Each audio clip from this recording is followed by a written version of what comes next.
দিচাংমুখ গাঁও পঞ্চায়তৰ অন্তৰ্গত ৫ নং ৱাৰ্ডৰ ৩৭২টা অনুসূচিত জাতিৰ ভোট চক্ৰান্তৰে মিচিং স্বায়ত্তশাসিত পৰিষদৰ অন্তৰ্গত ৬ নং ৱাৰ্ডত জাপি দিয়াৰ অভিযোগ।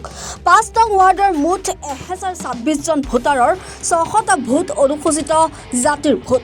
জিলা প্ৰশাসন তথা তৃতীয় পক্ষই চক্ৰান্ত কৰি অনুসূচিত জাতিৰ ৩৭২টা ভোট মিচিং স্বায়ত্তশাসিত পৰিষদৰ বলমামিৰি ৬ নং ৱাৰ্ডত জাপি দিয়াৰ বাবে ভোট বৰ্জনৰ সিদ্ধান্ত। সামগ্ৰিকভাৱে উন্নয়নৰ মুখ নেদেখা দিচাংমুখ অঞ্চলত পুনৰ এনে এক চৰকাৰী ষড়যন্ত্ৰত ক্ষুব্ধ ৰাইজ। শীঘ্ৰে এই সমস্যা সমাধান নকৰিলে বিধানসভা নিৰ্বাচনতো ভোট বৰ্জনৰ হুংকাৰ প্ৰদান ৰাজ্যৰ।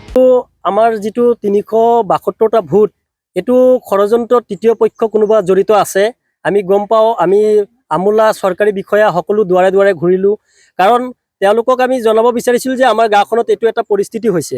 আমাৰ ৱাৰ্ডটো এটা সংৰক্ষিত ৱাৰ্ড আছিল, ৫ নং ৱাৰ্ড, এটা অনুসূচিত জাতিৰ সদস্য এজন সদায় জিকি আহিছিল। গতিকে এই ৱাৰ্ডটো ভাঙিবৰ কাৰণে চক্ৰান্তমূলকভাৱে এইখিনি কাৰ্যকলাপ হাতত ল'লে তেওঁলোক। গতিকে এই কাৰ্যকলাপৰ পৰা তেওঁলোকক আঁতৰি থাকিব কৈছোঁ, নহ'লে কিন্তু ইয়াৰ বিহিত ব্যৱস্থা আমি অহা বিধানসভাতো আমি ল'ম বুলি ভাবিছোঁ।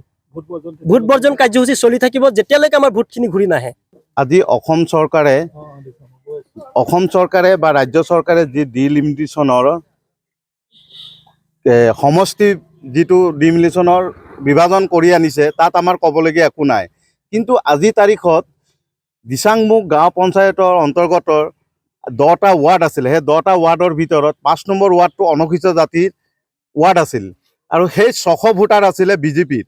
কিন্তু এই ৬০০ ভোটাৰ বিজেপি থকা অৱস্থাত ৩৬২টা ভোট ইয়াৰ পৰা স্থানান্তৰ কৰি লৈ গ'ল বলমামিৰি, যি কি সেই বলমামিৰি ৱাৰ্ডটো হ'ল অট'নমাছ কাউন্সিলৰ ৱাৰ্ড।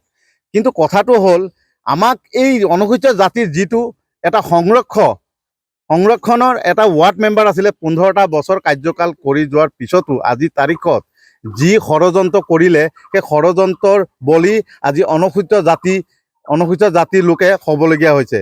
কিন্তু কথা হ'ল কি, আজিহে নিজৰ প্ৰাপ্য বিচাৰি আজি তাৰিখত এই দিচাংমুখ আলিচিগা ৫ নম্বৰ ৱাৰ্ডৰ ভোটাৰখিনি ভোট বৰ্জন কৰিবৰ কাৰণে বাধ্য হৈছে।